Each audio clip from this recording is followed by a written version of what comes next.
I wanted to get your take on this story that John Solomon and his team broke at Just the News. Take a look. CIA prevented investigators from interviewing Hunter Biden lawyer, new IRS whistleblower docs say. Now, a new batch of documents from IRS whistleblowers released yesterday by the House Ways and Means Committee shows that the CIA directly intervened to prevent IRS investigators from interviewing Hunter Biden's lawyer, Kevin Morris.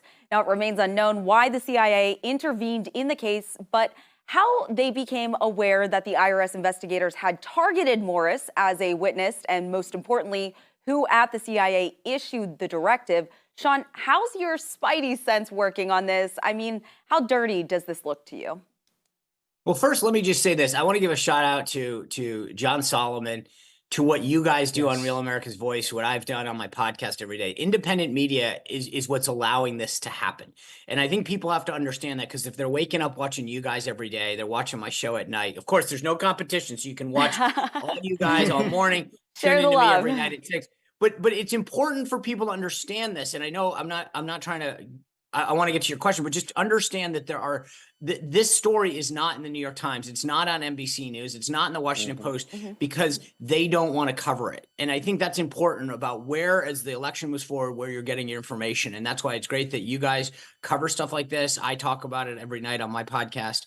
But to that point, I think this once again just shows what's really going on. We see this over and over again with the judicial system, with government, with big tech. Look, I've been worried ever since 2020, right? The Hunter Biden laptop, the suppression and the coordination that existed between so many entities, including big tech, to suppress information that would have affected the outcome of the election.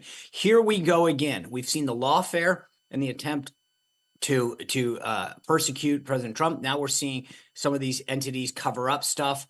And then we're seeing government entities do things like this. And my point is, they're throwing everything at the kitchen sink. In 2016, they thought the Russia collusion would stop Trump. Then they thought going after him, keeping him off the ballot, attacking him judicially would keep him off the ballot. They are protecting Joe Biden, and then they are going after Donald Trump. There's no question about it.